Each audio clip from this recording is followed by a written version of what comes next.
You are listening to the Hiking Radio Network, where we talk the walk with shows by hikers, about hikers, for everybody.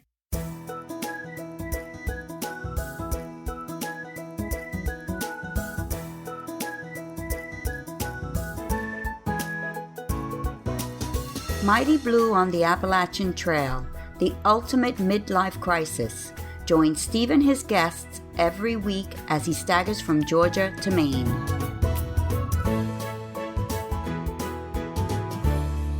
Hi guys, thanks for joining me while I'm actually on a break from the show. This is Mighty Blue on the Appalachian Trail, and I am Mighty Blue, or Steve Adams. This episode is coming out on March the 17th, and according to my spreadsheet, Dana and I will be staying with dear friends of mine in Cornwall in the southwest of England. With a bit of luck, we will have seen about 30 members of my family for lunch on Sunday, had dinner with old workmates the evening before, seen other old friends, and visited Windsor Castle and Stonehenge. Also, last night, Wednesday, we stayed at Thornbury Castle near Bristol in the Henry VIII suite. Apparently, Henry and Anne Boleyn stayed there in 1535. Blimey, I hope they changed the sheets. So, been away, I've been podcasting like a demon, front-loading about 20 or 30 episodes of all our live Hiking Radio Network shows so that service can continue in my absence. My commentary and my show notes will be shorter, and I won't be individually thanking our donors because, of course, I'm away.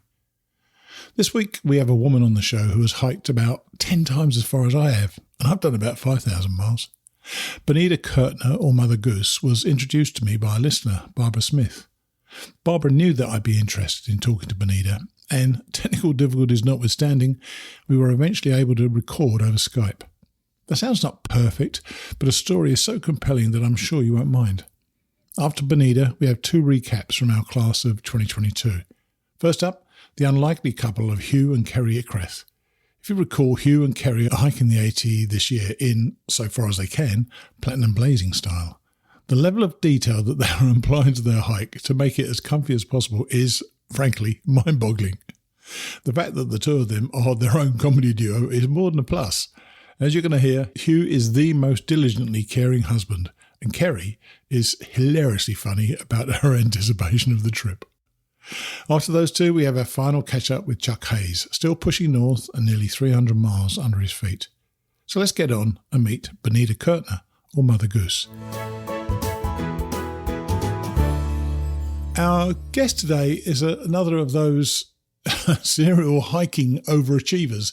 This is Bonita Curtner, or Mother Goose. Hey, Bonita, good to have you on the podcast. Oh, thank you for having me. And I apologise for the technical issues we've been having so far, but you're on now, so let's see how this goes. Somebody you know, or apparently you've met, Barbara Smith, gave me your name, and she sent me some of your hiking story, and she says that you're working on completing 50,000 backpacking miles. How far have you got to go? I've got about 1,350 left to go. Wow. And these last 2,000 are harder than the first 48. Why is that? Is that because of the trail, or you're starting to get a little bit older? Just because I'm older and I've been off trail for a couple of years. Oh, right. And I see. it's been the last 2,000 miles. If it wasn't for my friends with the whip behind me, I might have gave up. But it's really been rough. So I suppose it's clear that you enjoy hiking, but 50,000 miles is way beyond enjoyment. What is it that makes you want to rack up these miles? Or is this just a target you set yourself some time ago?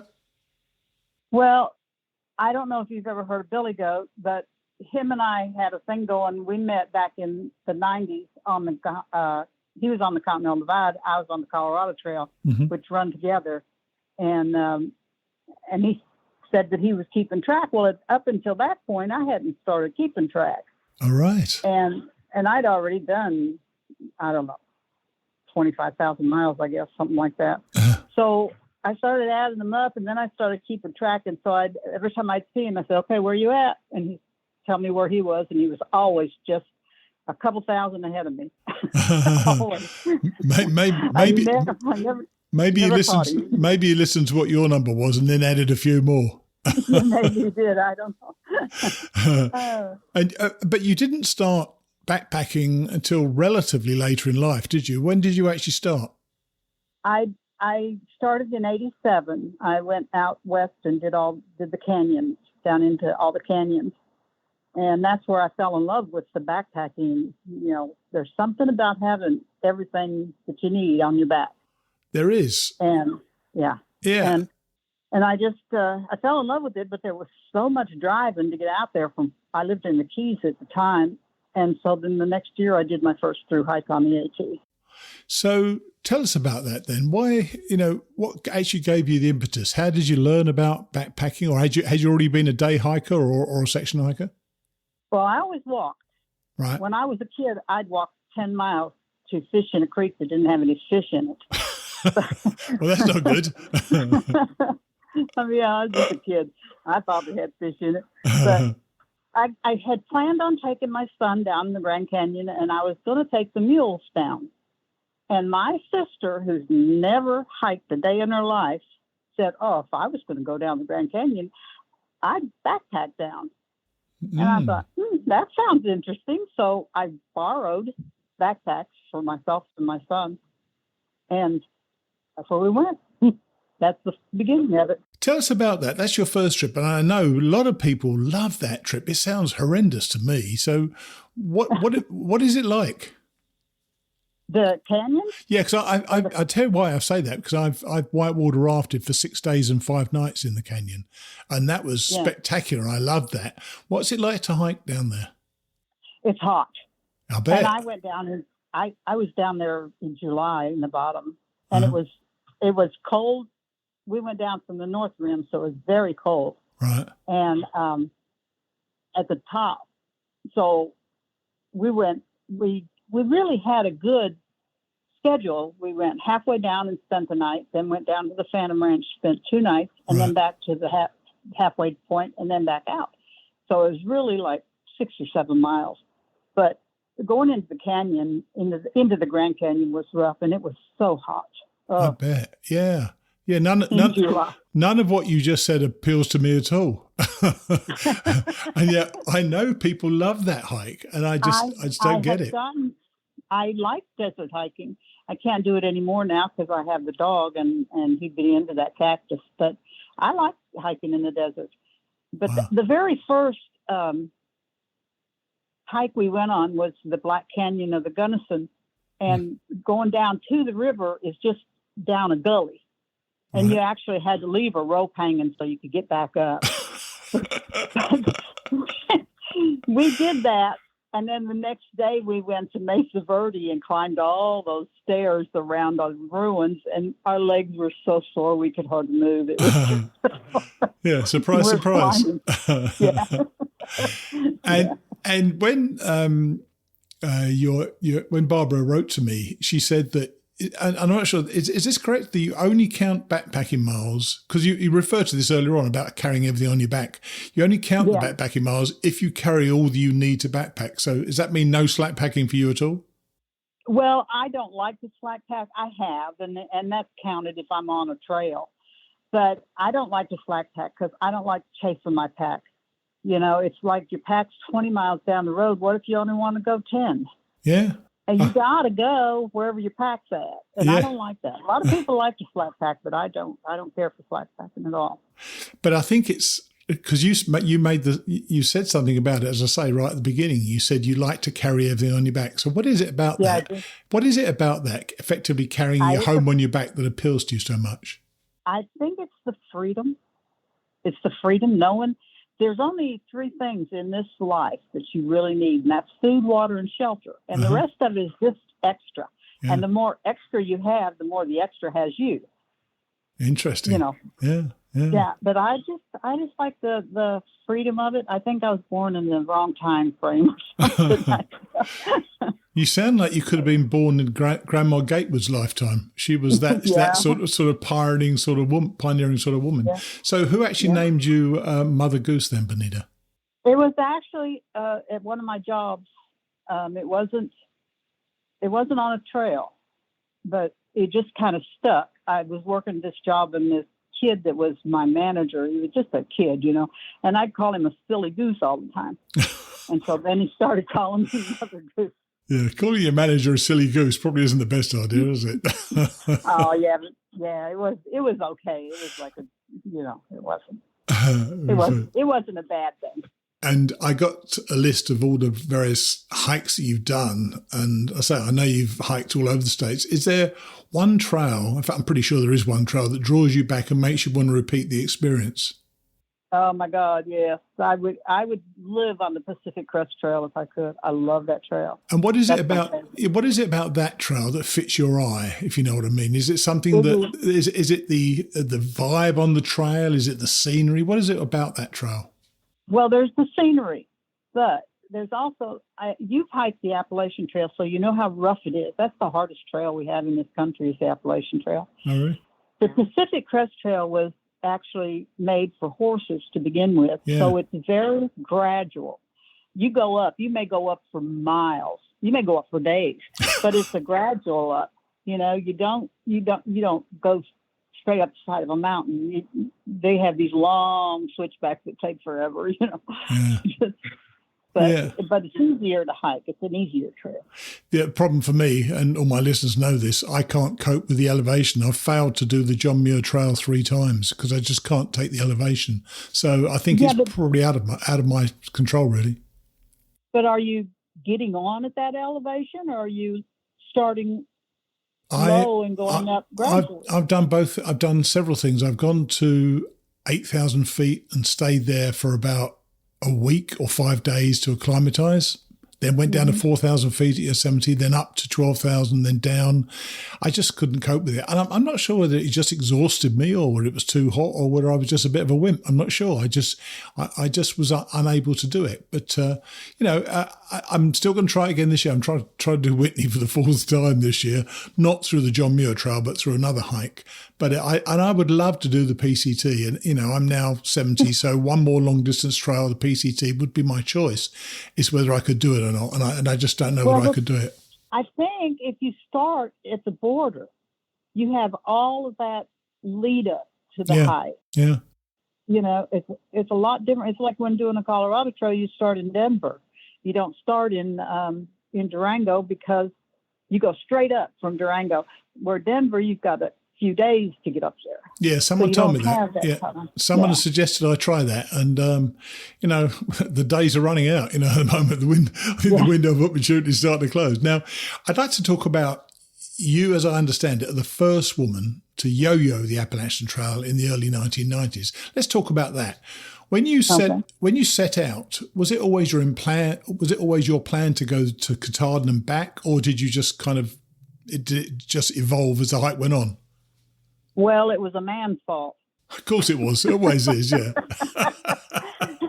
I was coming down into North Adams, and I had already hiked the trail in '88, and I left late. I left the 1st of May. Right. So I did straight 20s until I hit Connecticut. Cool. And I was exhausted when I got to Katahdin. So when I came down off of, I think it's Greylock. Anyway, coming down into North Adams, and there was a young guy and his wife that I was hiking around. And I said, man, I feel so good I can go back to Georgia. And he said, you couldn't do that. I stopped right in the middle of the road. Well, I was on a road and put my hands on my hips. I said, what do you mean I couldn't do that? Well, then I called Gene Passion, who was in charge of the HEC then, and no woman had ever done it. And that was like the icing on the cake. So that was a challenge. So your mindset, your mindset must have changed a heck of a lot as you were doing this then, because you then, you know, everybody who's hiked the AT knows what it's like to get to Katahdin. That's fantastic. For you, you must have realized you were just halfway. Yeah. What'd that feel like? I actually had to finally just set it aside and leave it alone for the rest of the journey north because I was never getting to go downhill. In my mind, when I was going downhill, I was thinking, I got to climb this on the way back. Oh, no. So I was never getting to go downhill. So I just finally just set it aside. I said, I won't pick it up till I get closer to Katahdin. But yeah. And I wanted my partner to go back with me so bad, and he wanted to go, but his wife told him, you've been in the woods long enough, you're going home. So you turn around, and on that Sobo hike of the AT, did you keep your enthusiasm high? Was it difficult to get motivated? Because, 2,200 miles is a long way. 4,500 miles is almost ludicrous, isn't it? So, how did you manage it? I was fine until I got to the 11th month, Right. and I was climbing Roan Mountain and I said, I've been out here for 11 months. I need to get a life. and right then I was wishing it was over, but that was all the way back to Roan Mountain, so I didn't have much further to go. Well, it's just, you're not quite there then.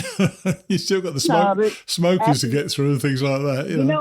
It was such a mild winter that year. I was really blessed. God blessed me good, because I went through the Smokies in shorts in February. Nice. Oh, nice. Yeah, and when you nice. So you were out there for literally 12 months or virtually 12 months, and when you'd done those 4,400 miles in a year, how were you physically? Because I know that the AT took its toll on me for the last 200 miles, I think it was, but for the last, for you, it was so many miles. How were you physically at the end of the trail? I was tired, but I wasn't sickly or nothing. No. Yeah. Good for you. Yeah. I had a lot of rest on the return trip because you don't have much daylight. So you spend a lot of time in the tent, sleeping bag, trying to stay warm. And you're obviously somebody who loves being out there and doing these hikes. And clearly from what you just said about that journey, you really like the challenge of, especially being challenged by a man. Do you get down when you finish a long trail, or do you get moody? I mean, because people talk about post-trail depression. Do you get that at all, or are you basically always hiking? I did my very first one in 88 when I did the thru hike. I cried for 3 months after it was over because in my mind I could never do it again. Well, then it got to the point where I did something every summer. Maybe not as long, maybe only a few hundred miles, but I was able to do something every summer. I had my kids raised. I quit my secretary job and started waiting tables. So I could just quit when I wanted to and go back to work when I wanted to. And I did something every summer. So then I didn't have it after that. But the first year I did. It was horrible. Yeah. I cried just continuously for 3 months. Oh, my gosh. Yeah. Oh, dear me. Yeah. So, and Bob, I think Barbara said, are you still working to fund your lifestyle? Now? Yeah. No. Oh, good. No. Good. No, so I'm retired. Retired. Okay. So, and you did the AT, did the yo-yo, but it was the BCT that kept drawing you back. And when I went on the Appalachian Trail for a second time in 2019, people wondered why I'd want to do it again. What is it like for you to be coming back to the PCT? And I think you've done it you've been on the PCT for long section hikes, I think, 6 or 7 times. What's it like to keep coming back? No, I've done the AT 5 times. I've done 5 through hikes on the AT plus one piece together. I've only done the PCT 3 times. Oh, right. Oh, okay. That was interesting information for me then. Well, in that case, I'll ask you then about the AT, because this is Mighty Blue on the Appalachian Trail. People couldn't understand why I would want to go for a second time. Why would you want to go for the 4th and 5th time? Is there something you get new out of the trail every time, or is it just the whole environment and the experience of being out there? Well, for one thing, it's easy to get to. And to get off as well. Right. Yeah. Yeah. It's easy. I never did it the same way twice, if that is any consolation. I did a through hike in 88 northbound, then I did the yo-yo, that's 3. Then I did a southbound, that's 4. And then the 5th one was the Eastern Continental from Key West to Cape Gaspé, Quebec. So they were all different. Yes. So when you got to Springer Mountain on your Eastern Continental Trail, you've already done about 2,000 miles, haven't you, by then? Yeah. Oh. You've done close to that. Yeah, about 1,500, I guess, something like that, because you still got 500 up International Appalachian Trail to do. And when you become accustomed to a hike, and I know this even just going a second time, you tend to start feeling comfortable, don't you, in the woods and where you are. Do you have a favourite part of the trail? The Appalachian Trail? Yeah. It's coming up in about 50 miles or 100 miles. It's something you're really looking forward to. Is there anything that that stands out at all? I think think the Grayson Highlands is about my favorite part of that trail. That's lovely, isn't it? I think they've really made the trail a lot harder than it needs to be, with the climbing over every pile of rocks they can find. You noticed that? In 88, it wasn't always that way. New York was a great state to hike through in 88. Now they've put it over they go in circles to find a pile of rocks to put you up. Well, that's certainly through the Harriman State Park. Yeah, they keep you moving around to find somewhere to climb over, don't they? It's it's kind of weird. So what was and I believe you hiked the Eastern Continental Trail, as you say, it's from Key West, I think, to Quebec. Does that follow the Florida Trail in its entirety, then link up with the Benton Mackay or something? I mean, how does it all link up? Okay, it follows the Florida Trail. Well, it comes up through the Keys on the highway. Sure. Then it follows the Florida Trail over to, I want to say Milton, but I'm not sure that's the name of it. But then you cut up to Alabama. Right. And you get up to the Pinhoti. Back then, it was a road walk because we're talking 2001. Yeah. And people had just started doing that trail. And thanks to Nimblewheel Nomad. Anyway. Yes, that's right. Yeah. He got everybody going on that thing. And look at him, eh? Yeah. Then it goes on the Pinhoti Trail, and then it's the Benton Mackay, and you go over to Springer Mountain and head up that way. Right. And as you went in 2001, I can't resist asking you, where were you when 9/11 happened in 2001? I was still working. I left Key West on October 1st. Oh wow! Okay, so, just after. Yeah, and I was waiting tables, and I looked around, and the only thing that came to me was Sonny and Cher's song, "The Beat Goes On," because everybody was just doing what they normally do, Yeah. And it was just kind of surreal. Yeah, I'm sure. And that's the only thing that went through my mind. And the beat goes on. Life goes on, and the whole world's falling apart, and life goes on. Yeah, and you're hiking again. Here I go again. Yeah. And I believe you hiked that one for breast cancer research awareness. Do you find that having a cause on trail adds something to your hikes, or was that just a one-off for you? I was just a one-off for me. Right. My mother died of cancer, and my dad died of cancer, and I just wanted to do something, but I didn't get a lot of donations because there was so much giving for the 9/11, which was needed, where that money went, who knows, but, yes. But it was different.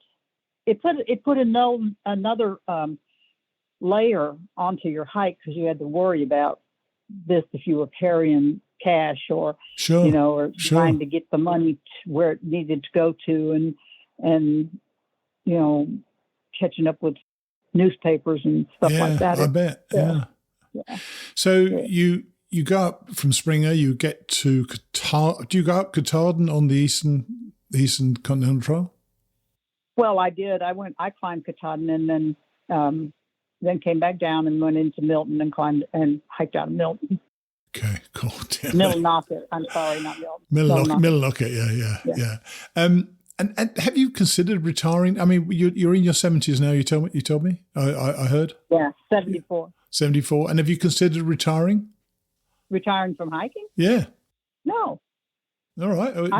Sorry, I wasn't suggesting you should. I'm finished. I'm going to finish up my 1,300 miles this year. Oh, you are this year? Yeah. I'm going to finish this year. I'm going to get it done. So where do you think you're going to finish those miles? Do you know? I'm on the North Country Trail. I'm going to get on in Ohio. I've already done the North Country from North Dakota down to Lower Michigan. Right. And I'm going to get on in Ohio and go to Vermont. And that'll be like about 1,800 miles. And do you think you'll finish somewhere around the Inn at Long Trail or something like that? At the end of the Long Trail? No, I say, it'd be kind of nice to have a finish post, which is your 2,000 miles, to try to work it out to do that. I thought I'd just get on the AT and head south to the Alda in October. Silly not to. That's only another 100 miles. Yeah, piece of cake. It's going to be in Massachusetts this year, so Oh, nice. Nice, yeah. Yeah. So, and I know you've spent a lot of time hiking, but you've also seen quite a bit of the country on the saddle of your bike, haven't you? Yeah. And so have you ridden across country? I did, in 2004, that was our bicentennial for the Lewis and Clark. Right. And so I did the Lewis and Clark route. Right. And then I came back to Illinois. After I got out to Oregon, I came back to Illinois, and I went down the Mississippi and back up the Natchez Trace. Wow. And then the next year, that was in 2004. And then in 2005, I circled the United States. Actually an oval, not a real circle, but it was kind of an oval. You cut off the corners, you know. Oh, you slacker. But, you slacker. yeah. 8,000 some miles, I think, and I lost 5 pounds. It was like, oh, this is not going to work. Now, obviously it is different, but how different is the pace or the rhythm, not the pace, but the rhythm of a hike as opposed to the rhythm of a bike ride? Are there certain things that overlap? Well, your gear overlaps, you know, what you use, which is good because it's so lightweight. Yeah. But I find I can't get rid of the hiker mentality that says you have to stop at every restaurant you see, because if you're on the trail, you don't see very many. If you're on the road, they're every 5 feet. Oh my gosh! You're in all sorts of. No wonder you only lost 5 pounds. Yeah. Oh, I could eat a bag of cookies. That's funny. So hiking, and I guess biking, clearly keeps you in shape. But what does hiking give you mentally? Have you thought about that much? Well, it gives you peace. You know, it feeds. It's real hard to explain. I call it feeds your soul. Yeah. But it's just the commune that you can have out there without all the hustle and bustle that you have in a city or even in a small town. You know, all the worries that you just can leave all that behind. And do you get that same peace when you're biking as well, or is that a different dynamic? No, you don't. No. I think biking is more goal-oriented, just I'm going to get to the next town, I'm going to climb that pass, whatever, because you're not at peace with all that traffic. Yeah, no, there is that, of course, yeah. And 2 other quick things. Do you think you've got another straight, a through hike in you? Of course, if you can do 1,800 miles, you obviously have. Do you think there'll be a time once you've got your 50,000 miles, you think, I just want to do the AT one more time? Gee, I don't know. That's a hard trail. I don't see how Nimblewheel did like the Notch and Katahdin. He had to have somebody boosting him up and things, because that's just, I just think about it, I just don't know if I could do the AT. I could do the PCT in a heartbeat. Really? If it wasn't for the dog, yeah. And you hike with the dog, don't you? You hike with the dog now, don't you? Most of the time. Well, I have nobody to leave him with now since my husband passed away. So, he's attached to my arm. Where I go, he goes. Right. And well, look, I don't want to take him in that desert. Well, I want to finish this if you could, with a piece of advice, not from me to you, from you to other people. I don't know about you, but I know that I was incredibly impressed by many of the young men and young women who are out there on the trails, and I must say, particularly the young women, I find them fearless and so brave, and they just do it and go and do it. Do you have any advice for people who may be on the fence about backpacking for safety or even health reasons? What would you say to them about getting out there? Well, I would speak to older people to get out and get off their duff, because I have a little bit of high blood pressure. I'm 74 years old. That's all that's wrong with me. And I attribute that to walking. Wow. And you can start, you don't have to go out and start doing 20-mile days. Go out and do 3. Yeah. But just do it. Just sit by a river and watch the river flow by, but you might watch the trash go by. Yeah, well, there is that. Yeah. Yeah. But, just get away from this life we have now of the hurry and do. And yeah. Are you, when you are out on trail, do you put in big day miles or not? Big mile days, rather? Well, I used to. I think my biggest was like on the AT. My biggest was 26. So was mine. Into Duncannon from Boiling Springs, probably the easiest part of the AT. Actually, mine was coming down into Fort Clinton. So, that downhill's a nightmare into Port Clinton. I was hurting so bad when I couldn't even make it over to the pavilion. I went and got a room. I can't do that mile over there to the pavilion. Forget it. Oh dear!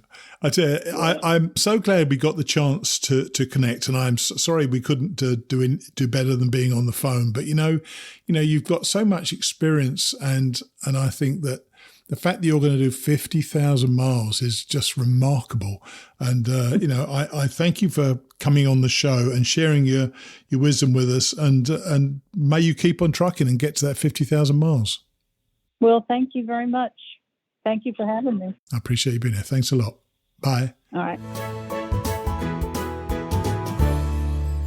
So when we said goodbye, Bonita and I stayed on the phone. She told me about a story, and I said, well, tell us the story now then about a woman with multiple personalities. Well, I was hiking on the Ice Age Trail, and the post office had sent my box back home. And it had my maps for the next section. And that trail ain't nothing you can do without maps. I'm sure. So I called the area person, and she said, meet me a little ways up the trail because I wanted to keep hiking, and I'll bring you a map to get you through this section. So she did. And on the corner, it said, hike this with Barb. All right. Mm-hmm. Now, that's important right there. Right. So my friend Sue that lives in Michigan, she was going to join me the next day. So I had a half a day to kill. Uh-huh. And I was walking up this road, and this woman pulls up in a Jeep, her and her boyfriend. Uh-huh. They were older, like in their 50s, I would think. It's younger. It's younger than us. Well, younger than me, but I mean, they weren't kids. They weren't 20 years old. Yeah. And my brother really got on to me about this. They were drinking, and I should never have got in that car with them to begin with. Mm. But they said, well, come on over to my house, and you can take a shower, and I'll do your laundry and have dinner. And I had this whole day to kill, and I'm thinking, maybe so. I need a bath. Yeah. So I went with her, and I had no idea where I was at when I got to her house. Wow. Her driveway itself was a mile long, and that'll go into the story as we go along. And so Bill, who I thought lived there, he was just her boyfriend, and he left. Mm-hmm. Well, she just continued getting squirrelier. And I have alcoholism in my past, not me, but in my family. Yeah. So you kind of learn how to so do I. soft shoe, and keep things calm. Mm-hmm. So I'm even saying, let me cook you something to eat. I'm in her house. Let me cook you something to eat. So I did my laundry, and she didn't want me using the dryer. So I hung them up out on the porch, and I came back in, and she's got a gun. Oh, dear. Now, she's drunk, and I... Drunken with a gun. Good idea. I'm ex-Army. Yeah, I'm ex-Army. I knew how to take the gun away from her. I really wasn't scared about the gun. But I said, you need to put that thing away. So then we're in the living room talking, and she's going off to the left, and then she's off to the right, and then she's down the middle, and it's like, who in the hell am I talking to here? It was like she had at least 3 or 4 different personalities, honest to God. Wow. And then she wanted to go find Bill. And she called him, and she said, I'll come pick you up. Well, she wanted me to drive because she was drunk, which was fine with me, because I wanted to get out to where I could see where I was. Mm-hmm. To how to get out of there, because I had no idea where I was. So we're running around, and we're trying to find Bill, and she had no idea where he was. Well, we got to find Bill, and we pulled down in this driveway, and she just walks into this house, and I'm thinking, I'm going to jail.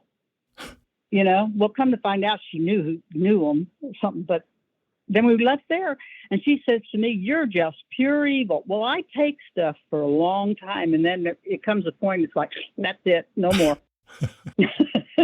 No more, I'm done. Stick a fork in me, I'm done. So I get back to her house, and I'm going down the driveway, and she says, you can't come down there. And I said, my crap's down there. I'm going down there.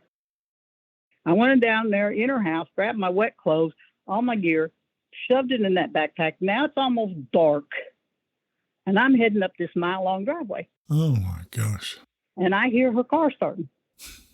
And I don't know if she's going to run over me. Is she going to shoot me? I had no idea at this point. And she pulls up beside me and she goes, "What's the matter? Where are you going?" And I said, "Barb, you need to go home. I just got to leave. I got to go." And I made it up the driveway, and she had headed back to the house, and I made it up the driveway, and it's almost dark, and I wanted to be in my tent before I had to use a flashlight. And so I found this old road that a car couldn't go on, and I got back in there, and I got the tent set up, and I got in it. Didn't have to turn the light on. And I heard her car going up and down that driveway all night long. Wow. And the next day, I was only like 2 miles from the trail, but I had no way of knowing that until I got out in that truck. Wow. But I said in my journal, I said, if you're going down this road on this trail and you meet somebody named Barb, run, do not walk to the nearest exit. Oh, dear. I tell you what, having just given people advice to get up and go out and do it, don't do that. Don't do that thing. Oh, my brother, he said, you knew you should never have got in that car. I said, Oh, dear. I know. That's funny. That was my mistake. But it's a funny story, but at the time it's like, holy cow, what am I going to do now? What a woman, eh? 50,000 miles. That is some hiking. And what about a reason for doing a yo-yo of the AT? It was a man's fault. It always is, Bonita. I've got to say, the thought of simply turning around after all that sweat and bother and doing the whole thing all over again is, to me, remarkable. She certainly made us something special. Now, meet my friends Hugh and Kerry Ickrath, who are approaching their hike in a unique way. We caught up on about 5th of March. Here's Hugh and Kerry. So I'm back on with my friends Hugh and Kerry. How are you? Pretty good. Doing well. Kind of scared. Yeah, nervous. Getting excited or getting scared? Because you're starting very soon, aren't you? A week from tomorrow. A week from tomorrow. Okay, so what day of the week is that going to be? Sunday the 13th. Oh, right. Okay. Wow. Yeah. It's come round fast. It's come round fast, isn't it? Too fast? I don't know. No, yes, it's not. Yes. Now, those of you who remember Hugh and Kerry, they're kind of not reluctant hikers. They're an interestingly reluctant team, though. Kerry somewhat more reluctant than you. Are you now, Kerry, starting to feel some excitement for this at all, or is the fear mounting? I feel better prepared. The more prepared we get, the less anxious I am about it. But I'm still nervous. And prepared as in the itinerary of places you're staying, is that right? Well, I'm not really paying attention to that. I'm letting Hugh take care of that, but more about the packing and making sure we have everything and systems in place for all of the household and that kind of thing. Sure. So, and what have you been? What are the two you've been doing to prepare physically? Because while everyone says this is a mental trip, and people say you'll get the physicality when you go, and I say that all the time, it's still hard work. I mean, you still got to walk those miles. How are the two of you preparing for that? I think we're totally buying into your way of looking at it. Yeah, we're hiking once a day, not totally once a week. Yeah, but the hike we do is an abandoned golf course that it's probably abandoned because golfers were killed on the course as they went down these steep hills and hairpin turns and were never seen again. So it's a very, it's a very challenging hike. And we've been doing that every week, like Hugh said, but he's been carrying the backpack. So he's been adding the weight to himself to increase the challenge and build up some of that stamina. So are you been carrying a backpack, Kerry, or are you just planning on not carrying one anyway? No, well, I'll carry one because we need to bring our phone cords. but and my makeup bag. Of course, yes, quite right too. He was trying to do it where if he has to carry everything, and my he's mousse. Preparing himself. Yeah, and his hair gel. I all those important things in life. Yeah. Yeah. So we really kind of did a almost a full pack. I was really trying to determine last weekend if it was at all possible for me to carry everything for the two of us. So I gave that a shot, and that's not quite possible. But I had the pack. You are the man, I tell you. You're putting every other husband or boyfriend to shame. That is quite extraordinary and slightly loony, by the way. Right. I'm dragging that's her. how bad he wants me to go. Yeah, there you go. That's it. But so anyway, it wound up at about 26 pounds, and I swear this pack is so comfortable. It was perfectly fine. I mean, I didn't bat an eye. Yeah. Wow. Yeah. So the day comes, and what's the plan on day one? Where do you start? Are you going to do the approach trail, all that sort of thing? Well, we're starting at Mary's Of course, Rock. you're starting. That's right. You're starting at and it's kind of fun because Kerry's two sisters will join us. My sister and brother-in-law will join us, and perhaps one or two others for some of the hiking and for a send-off. So yeah, it should be a nice day. Bit of a family affair then. That'd be quite nice. Yeah. You gonna have trail magic before you start? Well, our neighbor just gave us trail magic yesterday. Handed us all kinds of snacks and goodies.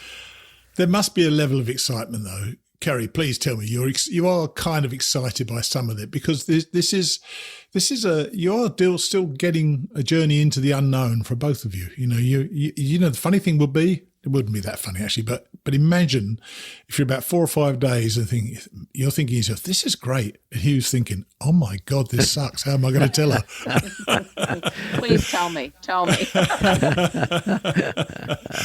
Don't hold back.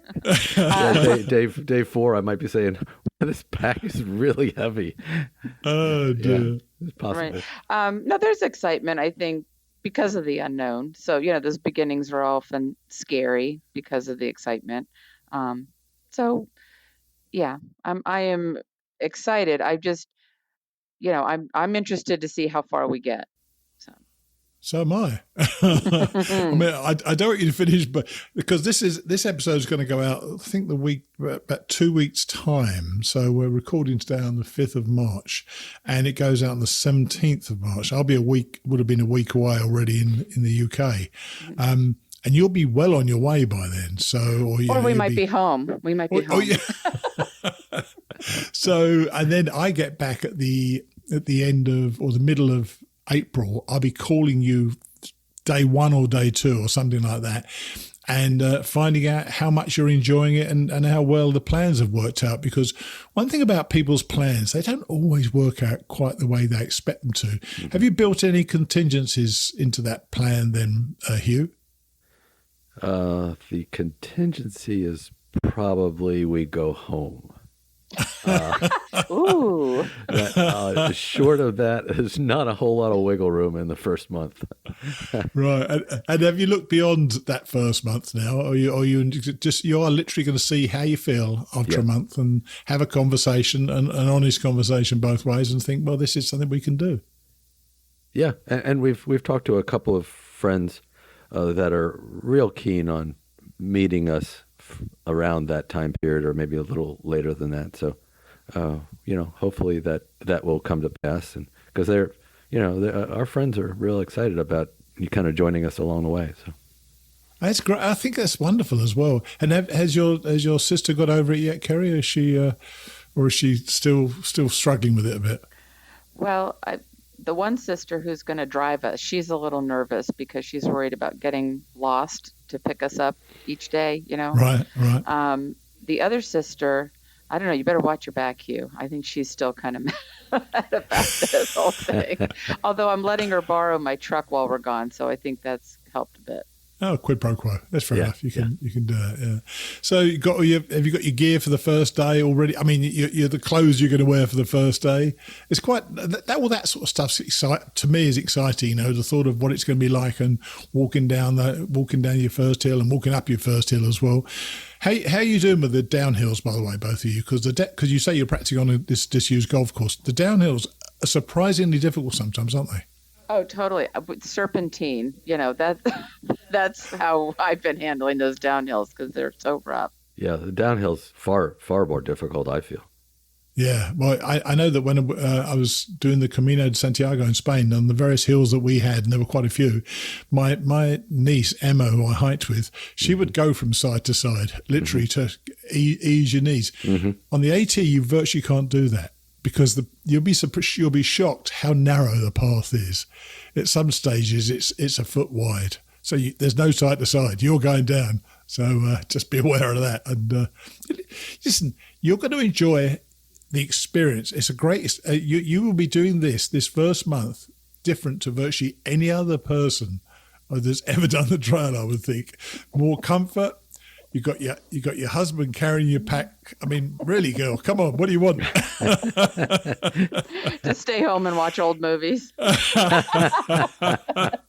Oh dear. Well, look, I've got much more faith in you than you have in yourself. I'm very confident that by the time that 30-day recap comes up, hopefully we'll be speaking before then, from when I get back from the UK, that you're going to think, you know what, let's give it another month, see how we go. And I'm pretty confident that's how you're going to feel. Kerry's smiling, by the way. I'm not sure what that's. It's an enigmatic smile, so I'm not too sure how that's going to go. But look, when you're away, please, as you think of things or things happen, and just text me something's happened, and it will inform obviously my questions and how we have our next interview. Yeah. But I say I'm very confidently on your side, and hopefully you're going to make it. All right. Yeah. Thank you. That's a great idea. Thank you. We'll be sure to do that. All right, guys. Well, lovely to talk to you as ever, and we'll speak in about a month, or a month and a bit. Great. Cheers. Talk to you, Steve. Thank you. Cheers. Bye. And after we'd finished talking, the recorder was still running, and Kerry wanted to put the record straight a bit. Here she is. We went down to help out with the cleanup after Katrina over spring break, and it was hot, and we were staying in a bunk room, and there was no AC, and we had to eat out of a convenience store the whole time, and it was hot and sweaty and gross and exhausting. But we had a great time, and we have wonderful memories from that. And I mean, that was a real hardship. It was only a week, but it's like, we did that. I'm not a teacup. I wanted to record you saying that to prove you're not the princess you're making yourself out to be. Right. I'm not a teacup. I'm not a girly girl. I'm not Private Benjamin. You are going to be fine. She does have us carrying bear spray and an air horn, so we are fully prepared for seeing a bear. You're fully loaded. Yeah. Fantastic. Yes. So what do you reckon? Will they reassess and head home after 30 days? Or, as I hope they will they just keep moving forward? Whatever they decide to do, just getting off their backsides and preparing for this, committing to this, is quite the step in itself. The rest of it will depend on how much they enjoy it. Now, a bloke who is definitely enjoying it, Chuck Hayes. Chuck and I caught up on March the 8th, and he was a very happy man indeed. Oh, and by the way, listen out for our cat, Holly, who decides to make an entrance. Unusually, I left the door open when I was recording, as I thought I was the only person in the house. Apparently, Holly didn't want to be left out. You'll hear her. Here's Chuck. We're back on with Chuck. This is the last time I'm going to speak, Chuck, before I've been away for 5 weeks. So, firstly, how are you? I'm doing great. It's a beautiful day in Hot Springs today. Oh, that's a happy place, isn't it? It is a happy place. It certainly is. Apparently, they weren't too happy with hikers during COVID, but it was just, I know when I visited the place, it was just darn wonderful. And the last time we spoke, you were in Newfound Gap. How was the second arc of the Smokies? Because each time I did the Smokies, it snowed on me on the second part after Newfound Gap. I was a lot luckier than you then, because it was pretty nice, and I found it to be a lot easier than the first part of the Smokies. And oh, really? So I thought it was. Of course, punching up out of Newfound Gap, that had a little bit going on. It was a little bit challenging, but Sure. I was able to do. I think I got dropped off probably at about 1:00 in the afternoon, and I was able to do 10 miles. And I forgot the name of the shelter that I went to. It was like the second shelter in, and then we stayed the night there, and I found myself a new little tramily, and nice. I've been hooked up with them all the way down here to Hot Springs, so it's been really good. So remind me, so what is there between Newfound Gap and Hot Springs that I might remember? Because I'm terrible at remembering things like this. Okay, so let's see. I got to remember too. So I think I had Max Patch. two more nights. Max Patch, surely? Max Patch, yep. Oh, absolutely. Yeah, Max Patch was beautiful. I think I had 2 more days in the smoke, 2 more nights in the Smokies. I think I had a 10, like I did a 10, and then I did like a 15 or something. Yeah. And then, we came out at Davenport Gap. Yeah. And I did not stop at the hostel there. I just kept you should rolling have because done. I had plenty of food. You should have done. It's an experience. They called it the Vortex the year I was there. People would go in there, is it Standing Bear or Standing Indian? I can't quite remember, actually. Standing Bear, yep. Standing Bear, yeah. And they're sucked into the Vortex. They're there for about 4 or 5 or 7 days.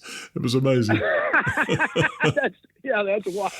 Oh, so I bypassed it, but it was cool. I got to see some rafters going down the river there.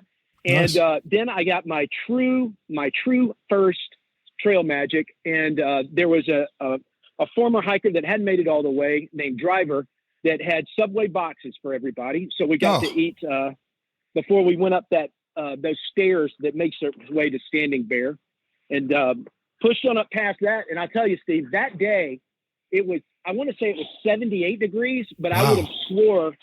I would have swore it was 100 degrees. It was so hot walking up that hill. Our entire group, I think everybody in consensus said they drank like 2 gallons of water and it still wasn't enough.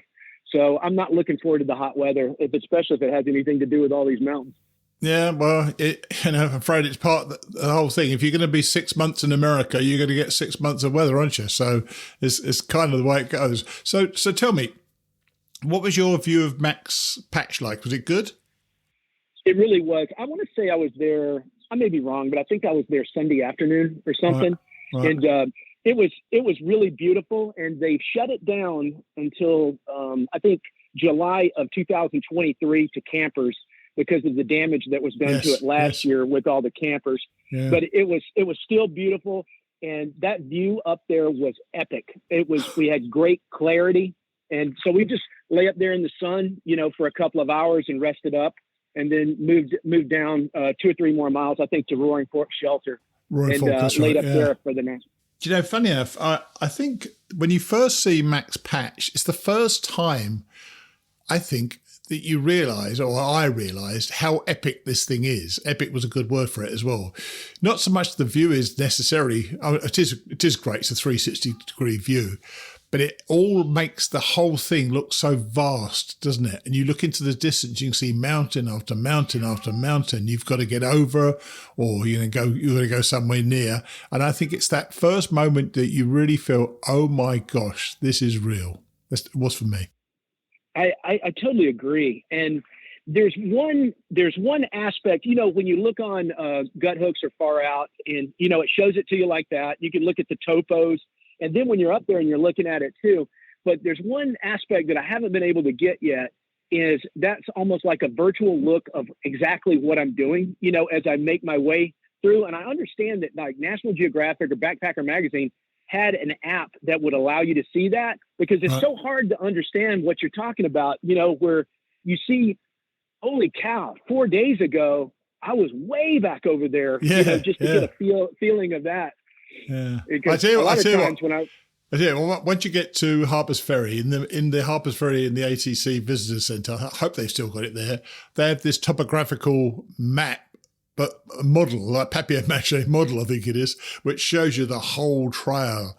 And to go in there and see that, you've worked all this way to get to Harper's, which is about 1,025, I think, or 1,007 miles, something like that. And you look at the rest of it, you're going to go up to Maine. You think, oh my gosh, that is a long way to go.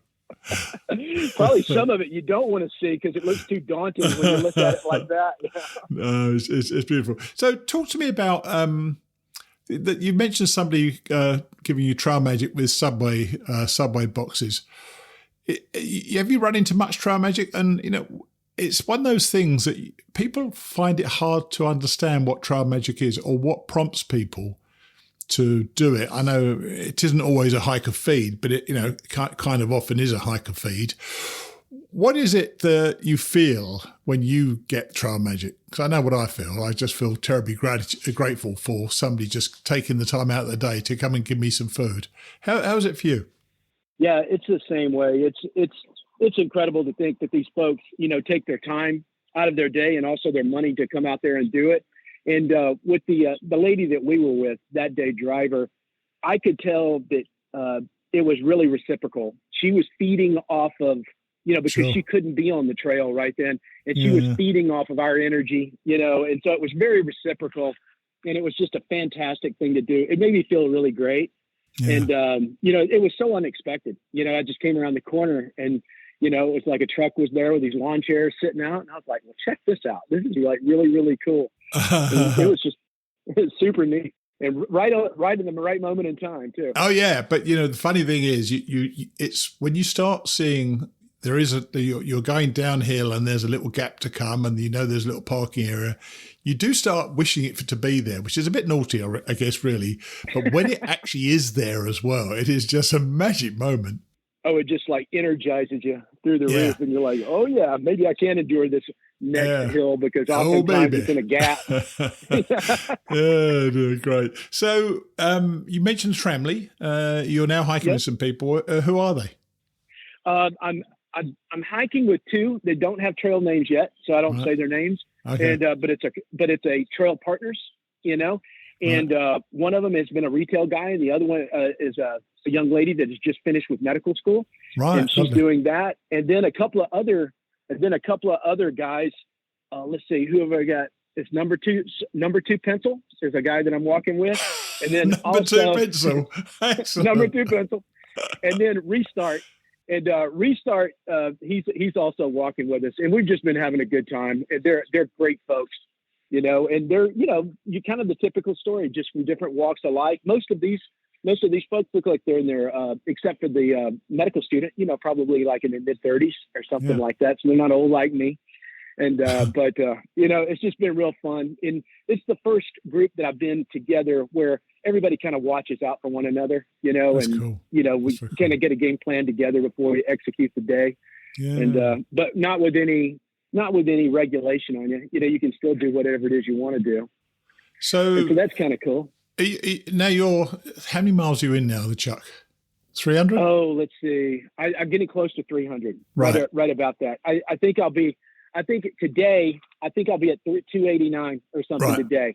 So I have some friends that don't live far from here. And so they're letting me slack. I'm going to slack pack for 15 miles today. Nice. And then I'm going to eat steak tonight. You can't beat that. Get some steak after a 15-mile walk. Oh, dude, that is so damn cool.